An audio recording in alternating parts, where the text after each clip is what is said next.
धर्म की स्थापना के लिए और अधर्म के अंत के लिए भगवान विष्णु ने अयोध्या में महाराज दशरथ के यहाँ अपने 7वें अवतार श्री राम के रूप में इस धरती पर जन्म लिया। उनके जन्म के साथ ही पूरा ब्रह्मांड आनंद से भर उठा। देवताओं ने पुष्प वर्षा की, गंधर्वों ने गायन किया। हर तत्व, अग्नि, वायु, जल, आकाश और पृथ्वी मानो स्वयं भगवान का स्वागत कर रहे हो।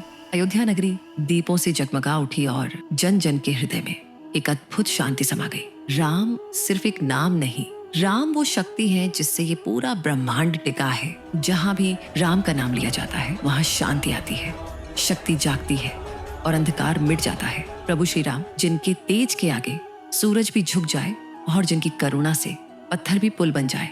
राम, जिन्हें तीनों लोकों में वंदन किया जाता है, जिनके नाम से भक्तों की आत्मा तक रोशन हो जाती है। राम का नाम एक ऐसी अनुभूति है जो हृदय को भी मंदिर बना देता है।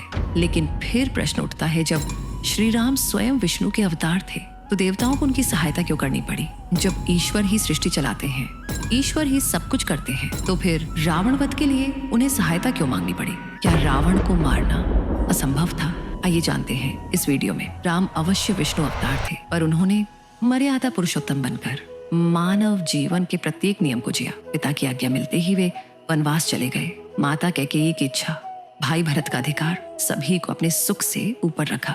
न क्रोध, न प्रतिशोध, केवल कर्तव्य और त्याग। जो भी मनुष्य अपने जीवन में पूर्ण रूप से धर्म पर चलता है, अधर्म को त्याग कर, जो हर परिस्थिति में भगवान की शरण में रहता है और अपना कर्तव्य नहीं भूलता, उसकी सहायता स्वयं भगवान करते हैं। ये कोई कल्पना नहीं, ये एक परम सत्य है। इसीलिए देवताओं ने, गंधर्वों ने और स्वयं ब्रह्मा विष्णु महेश ने श्री राम की सहायता की। पवन पुत्र हनुमान, जो स्वयं महादेव के 11वें रुद्र अवतार हैं, केवल वायु के पुत्र नहीं बने, वे राम के लिए स्वयं प्रचंड वेग बन गए। द्रोणगिरी पर्वत उठा लाए, 100 योजन का समुद्र लांघ माता सीता का पता लगाया। उनकी ललकार से लंका कांप उठी और उनकी भक्ति ने स्वयं प्रभु को भी अश्रुपूरित कर दिया।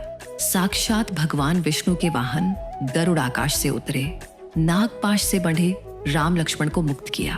भगवान शिव रामेश्वरम के रूप में प्रकट हुए अपने परम भक्त को आशीर्वाद देने, जिसके बिना यह लीला पूर्ण न होती।